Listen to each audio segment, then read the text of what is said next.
How does Azure Cognitive Services help you develop your mixed reality experiences? There are multiple ways you could use Azure Spatial Services. One of them is through speech.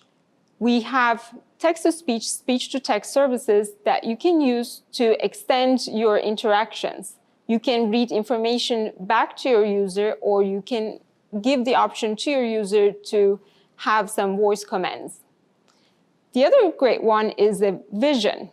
HoloLens have an understanding of your environment, but you can also take a picture and send it to our vision APIs to get more information and identify the objects and people and places.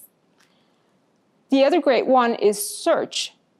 Again, using that same image, you can search related information. A great example would be a museum experience. You could use voice APIs to create a guided tour. You can also point to an artwork from DALL-E and find out all of the related information through vision services, identify what artwork it is, and you can also use the search API to get all of the related information, related artists, and related artwork.